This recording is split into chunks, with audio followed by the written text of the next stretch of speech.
This is the video I look forward to more than any other all year, and today it's finally here. My preliminary winter forecast for 2026 to 2027. We're walking through temperatures, precipitation, snowfall potential, and then tying it all into one complete regional outlook. Coming off 2 winters in a row where our forecasts genuinely nailed it, I'm setting my sights on 3 straight. And after digging through this data, I think we've got a real shot. Let's start with temperatures, since that's the foundation everything else builds on. By the way, please leave your questions or comments in the comment section. I will answer each one individually as time permits. Also, I would be very happy if you liked the video and subscribe to my channel. Now, let's continue. I build these maps in layers, and it's worth understanding what that means before we dive in. Each layer represents confidence, not intensity.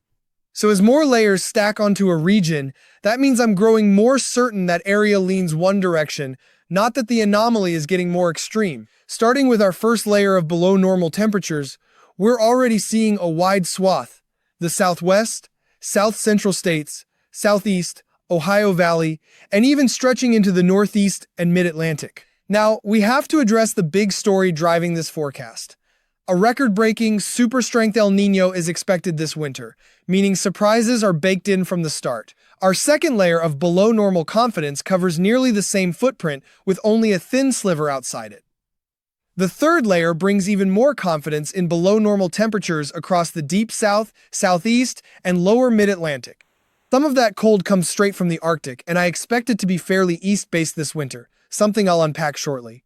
But Arctic intrusions aren't the only way this cold shows up. We're also expecting an unusually active southern jet stream, which can trigger dynamic cooling, where heavy precipitation drags colder air down from the upper atmosphere to the surface.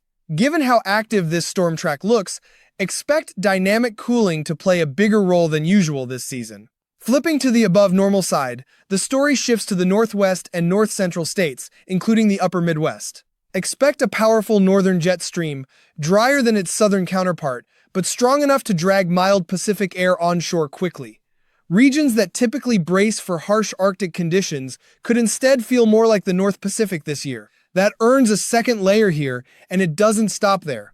A third layer joins for the Pacific Northwest, Northern Rockies, and Northern Plains, followed by a fourth, and finally, a fifth layer of maximum confidence for the Northern Plains specifically. A pattern we see almost every time a strong El Niño like this develops.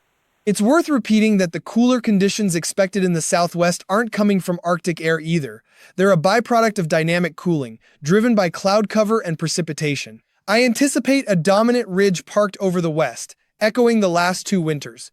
A pattern that's carried through spring, summer, and now looks set to continue into fall and winter. Meteorologists call this a positive PNA, and when it sets up like this, it shoves colder air away from the west. With that strong Pacific jet blocking the path of least resistance, cold air is far more likely to sneak into the east through the back door instead, a trend recent winters have made pretty clear.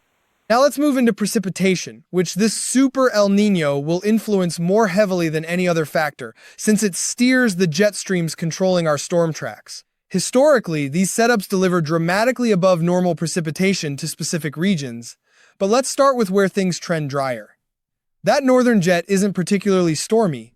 It brings milder air onshore without much moisture behind it. El Niño winters also tend to lack the frequent clipper systems we've grown used to over the last 2 winters, especially last year. Strong El Niño years just don't produce nearly as many, tilting things drier. We've got moderate confidence in below normal precipitation for the Northwest and North Central states, strengthening into a third layer across the Northern Plains, Upper Midwest, and Northern Rockies, all losing out on that typical clipper activity. On the flip side, above normal precipitation lines up almost perfectly with our below normal temperature zones, given how closely tied dynamic cooling is to moisture. We're seeing that overlap across the Southwest and South Central states. I also expect a good amount of Arctic air sliding down the East Coast, paired with an especially active nor'easter storm track. Expect plenty of nor'easters this year, setting up a stormy stretch across the deep South and East Coast with real potential for major snow events. That earns a second layer of above-normal precipitation across the Southwest, South Central, and East Coast, pushing straight into moderate to high confidence for those same regions, given how reliably that nor'easter track shows up. The southwest also tends to catch that southern jet dragging storm after storm onshore during El Niño winters.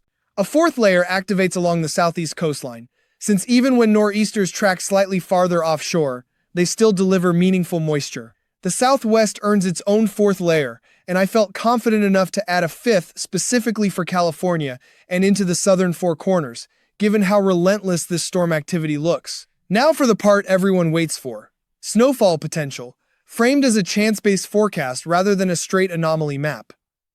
Snowfall is notoriously tricky to pin down this far out. Cold air might arrive dry, then get replaced by warmer, wetter air, just as moisture shows up, meaning the cold and the moisture never line up, and that timing can't be predicted months in advance. Areas trending drier and warmer naturally see a below-average snowfall chance. Exactly what we find across the Northwest, Northern Plains, and Upper Midwest, regions we already expect to run mild and dry, earning a moderate confidence layer too.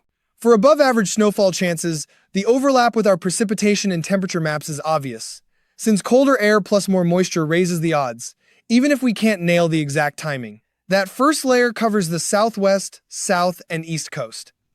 The second layer zooms into California, Nevada, and the Four Corners, where snowfall chances run notably higher than typical. You might wonder why Southern California or the Deep South show up on an above-normal snowfall map at all, especially outside the mountains. It comes down to probability. If a location's normal chance sits around 1 in 10,000, above normal might bump that to 1 in 900.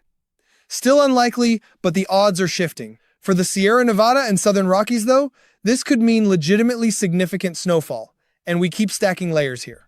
A third layer of above-average chance hits the southwest. A fourth covers California and the Sierra Nevada specifically, and the Sierra Nevada earns a fifth layer of confidence, something we see roughly 9 times out of 10 in moderate to strong El Niño winters. The east gets its own stack of layers too. A second layer of above-average snowfall chance covers the Gulf states and East Coast, driven by frequent nor'easters and the Arctic air I expect to keep showing up throughout the season, essentially a snowstorm recipe. A third layer extends that confidence through the Deep South, Southeast, and up the entire eastern seaboard. Just like Southern California, places like the Florida Keys or Miami aren't suddenly getting snow, but their typical odds shift closer to 1 in 900, still improbable, but higher. A fourth layer reinforces the Deep South, Southeast, and Eastern seaboard once more, reflecting how often I expect nor'easters to bring precipitation into these areas alongside that persistent below-normal temperature backdrop. Now, let's pull everything together into the full regional breakdown. Always my favorite part to share. Starting in the Northwest, expect a drier, warmer winter, essentially the mirror image of typical La Niña conditions. Worth noting, since we're coming off back-to-back La Niña winters, a real shift, especially out west. The southwest looks stormy and cooler, with a genuinely active storm track expected. The Rockies are more nuanced. The northern half likely lands below normal on snowfall, while the southern half, especially Colorado, Arizona, and New Mexico, could see serious activity. Push further east, and areas just beyond the Rockies into the Colorado High Plains could pick up meaningful snow from these same systems.